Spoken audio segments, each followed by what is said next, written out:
Utah Jazz knocked on the door in the second quarter, took a brief lead, and then Minnesota came at them and never relented. A blowout win for the Wolves is the story of the first night of the Jazz road trip. It's next on Postcast.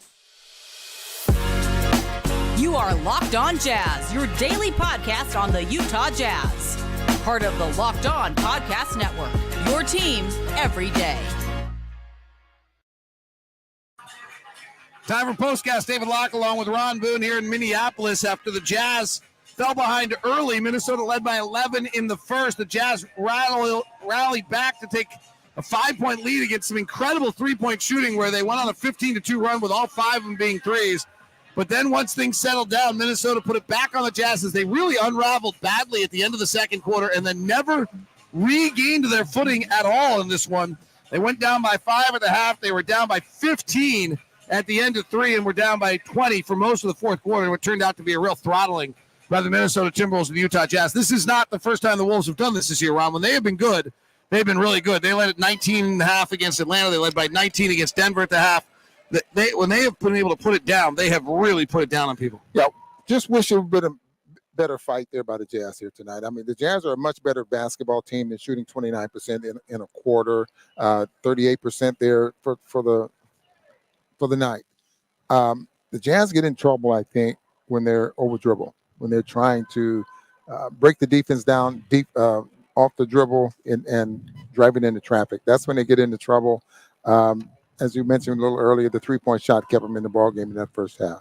Okay, let's go to that for a second because I think it's really important. Like, were the Jazz ever in this game, or did they just they started the night, they had this weird three-point where they started the night, I think, 0 for 6 on their three-point shooting, and then they made 5 of their next 7, and that brought them back into the game. Was that real, or is that just a bunch of shots going down? That is such a great point. I mean, that is such a great point because sometimes you can get on a little roll.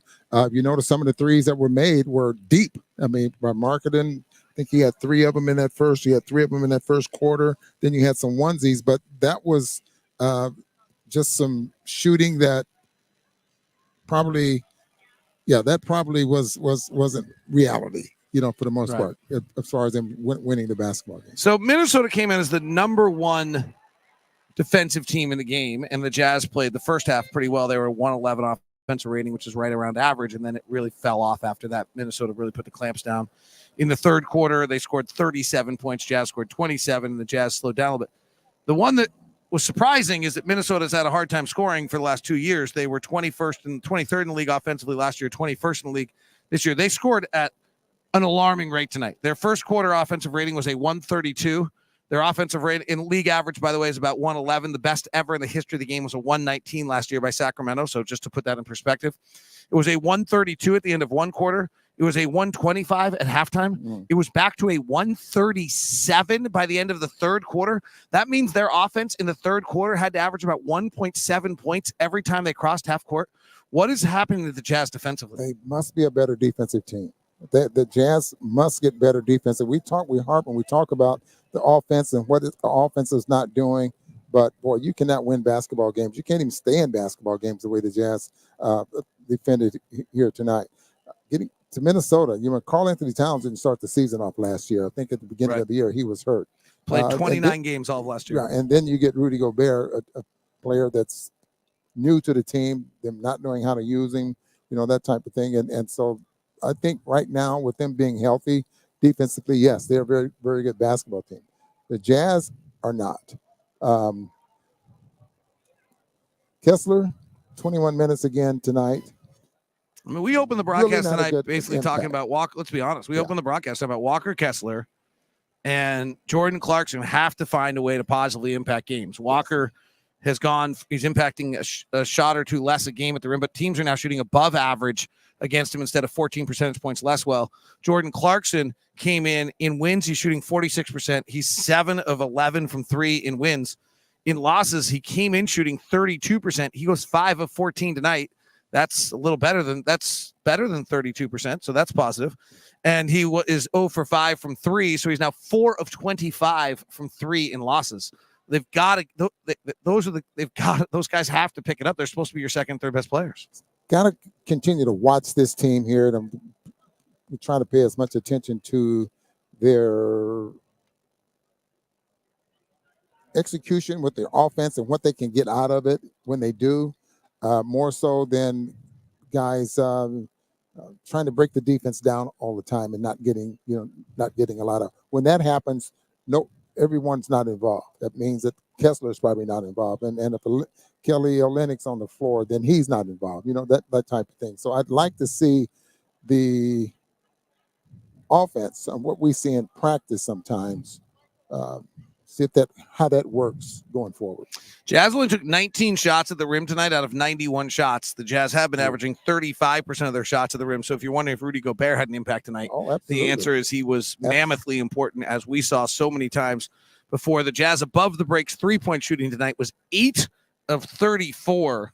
The Jazz came in the league tonight hitting 36% of those. They did not tonight. 8 of 34 at above the break threes, which really stymied the offense from doing anything. If I remember correctly, they were averaging 54 points in the paint there as well. Yep. So you mentioned that in the little quick preview we gave today. That was going to be a problem. We certainly, with the points in the paint tonight, we ended up with 38 instead of the 54. Ron Boone on it once again.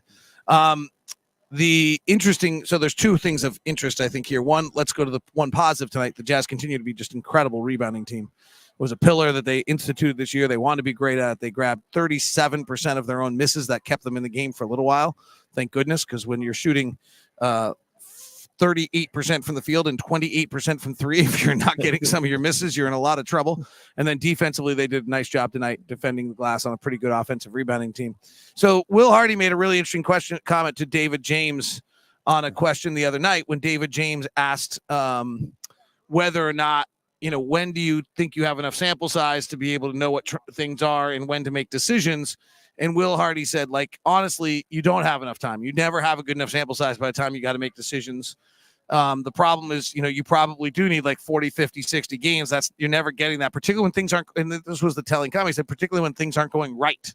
And so, they've only lost 2 in a row, but they have lost 5 out of 7, and they've had some real stinkers. I think that's what probably, if I'm Will Hardy and his coaching staff, what's bothering me is Sacramento, Phoenix, and tonight. You've had 3 of your 7 games so far this year have just been gotten run. And so those, I don't know how soon till Will makes changes, because he said they like to look at things as 10, 11 game stretches.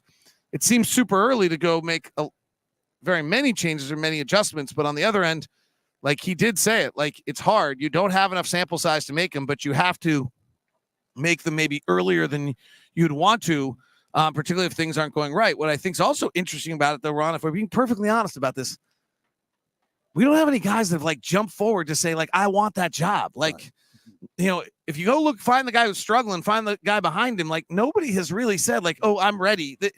Any decision that would be made at this point would not have evidence behind it, really, I think would be the point. Right. I totally agree. And this is a discussion I think that Will is probably having with his coaching staff, and those guys, analytic guys, putting numbers together on what players are playing well, and what player gives you the most, especially a player coming off the bench, can give you the most coming off the bench. I mean, it makes an impact on the game. It's just, coaching is hard. Coaching is real hard, especially when you're trying to build a basketball team.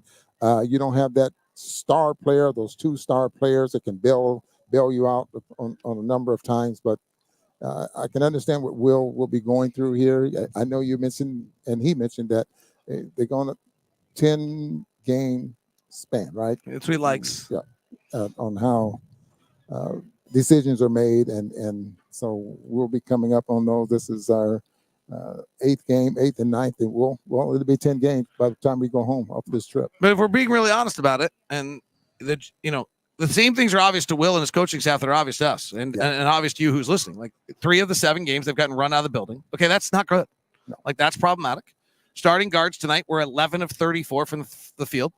There's no hiding. The beauty, Will always says, is there's no hiding the truth. The truth is out there right in front of you. And so, 11 of 34 on your guard line is not going to get it done. At the same time, Colin Sexton came in, they put the ball in his hands and let him try to make plays. He turned over 6 times. So that's not going to get it done. So, it's difficult right now. And I think that maybe the biggest thing I would say right now, and be your thought, I need your thoughts as a player on this, because I think I'm speaking as a fan a little bit. the 3 out of 7 games where you've just gotten waxed are really deflating, I think, as Jazz fans right now. Yes. Are they deflating for players? Like, are the players teetering on the edge of like being deflated because of the fact that they've gotten blown out in 3 out of 7 games, or is just a loss? I think there might be some, maybe a couple, maybe 2 or 3 that's getting deflated, especially the ones that are not playing well, the ones that are used to shooting a great percentage or playing some stellar defense and that type of thing. And now it's difficult. It might be, but hopefully Will can keep everyone focused and regain something there that's going to win basketball. The big thing here, David, is that when you start looking at when you're getting blown off the floor, it's a different story if you're winning, if you're close to win basketball games. Now you think, okay, one play here, maybe a bad decision I made here with substitution, that type of thing with one. But when you're getting blown off the floor, I mean, there's a lot of things that go through the coach's mind on whether or not, to make a move or, it's like I said earlier, coaching is really, it's really hard. And hard. this is second year coach for Will is this tough one. All right. Stars tonight, Lowry, Markkanen, and I think Ochai Agbaji. That's very easy. Yes. Yep. Let's go that way. All right. That Jazz lose. And nicely enough, they've taken the score off every single board in the whole building. So we'll never need to tell. Oh, well, yeah, it's right there. 123 to 95. Yeah. See you.